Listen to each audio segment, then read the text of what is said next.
So this massive change in the Republican Party may doom Trump's 2024 chances. Okay, more than 200 Republicans who worked for three of the most recent GOP nominees prior to former President Trump are now endorsing Vice President Kamala Harris, yes, the Democrat.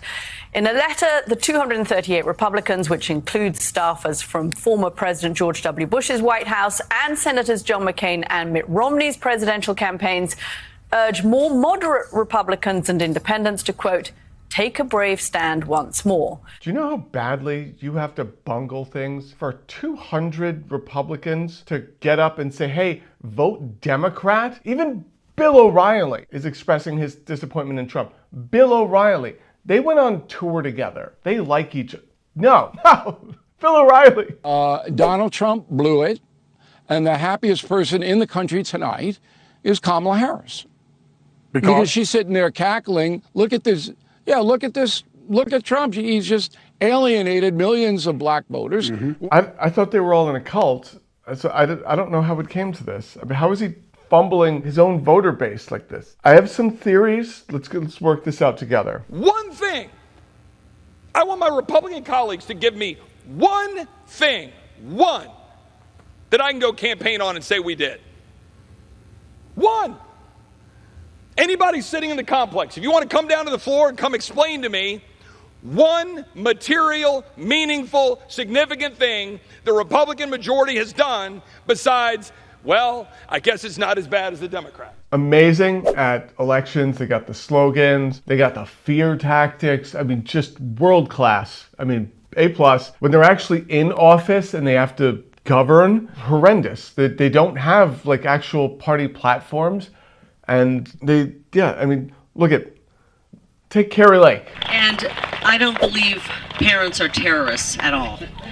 And I'll tell you what, if I were governor right now and Joe Biden even thought he was going to send his FBI or DOJ in to start coming after our parents, they would be met at the airport with the state police and arrested for going after our rights. Carrie Lake, huge figurehead for the Republican Party. She was their golden child in 2022. They thought she was going to win the governorship. I thought she was going to win the governorship. Thank God she didn't win the governorship of Arizona. She, describes herself as Trump with heels. Here comes little old me, Trump in heels.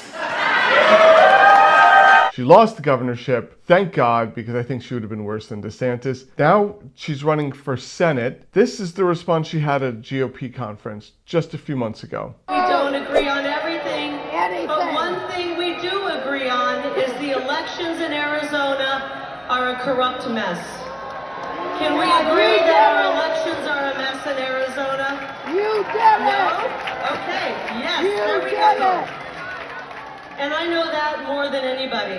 The whole MAGA movement has infected the Republican Party in so much as that people are getting called rhinos. Like, if you're not towing the line, you are a rhino. If you're not, towing the election fraud line. The whole thing, like, they don't even like Mike Johnson because Mike Johnson didn't shut down the government. Marjorie Taylor Greene wanted to shut down the government. Well, of course I'm worried about chaos in an election year. Mike Johnson has put us into chaos.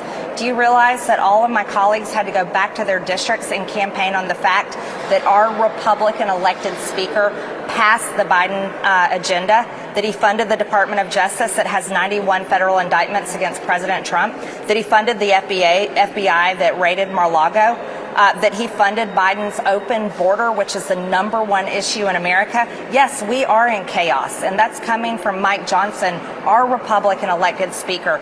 The ultra MAGA within the party wants the government shut down completely. No bills to get passed, no money for anything, and until they can, initiate their coup. We're going to take over our capital, and we're going to run it tough and smart, and we're going to beautify it. These people are running on, government doesn't work, right? The system is broken. Then they go into office and then they prove it. They prove that government doesn't work. And I guess that works until basically someone's like, all right, we need some type of federal and municipal infrastructure here. Like, there are actually things that I do need as, as a citizen, as a voter. They got a road that needs to get fixed. I've got things, and I know it's nice that you're shutting down the government. The deep state, got it. But yeah, Congressman, you just know if the government gets shut down, Republicans get the blame because they're not even providing even a CR, a pathway to a CR. You're saying I'm not going to go over 30 days, so the government shuts down. That means your investigation stopped. That means the border funding doesn't happen, and that's okay? Who are you getting your talking points from, Brian? It's called stay research. Here and get the appropriation. It's called research, Let's get Congressman. the appropriation bills. If you don't agree with what I'm saying, it doesn't mean talking points. You just don't agree with what I'm saying. There are people now that they're not like liberal. They're far right that are being called rhinos because they're not toeing the line. It'd be a great thing for Republicans. It'd be a great thing for MAGA, for Trump to lose. And then they have to sort of reorganize and say, all right, this isn't working anymore.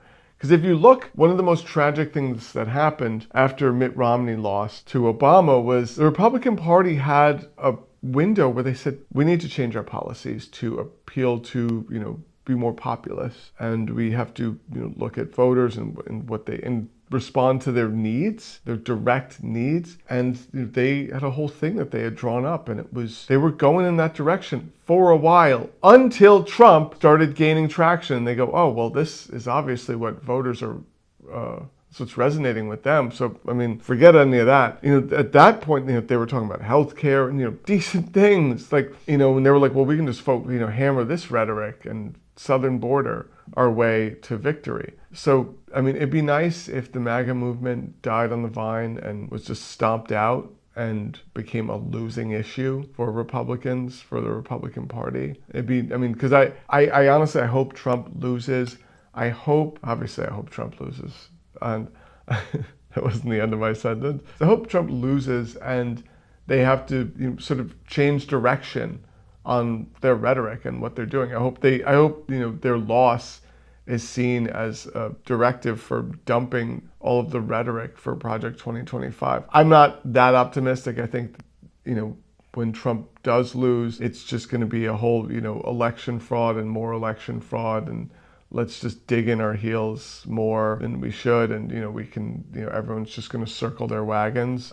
So I would love it if the opposite were true, but we can only see.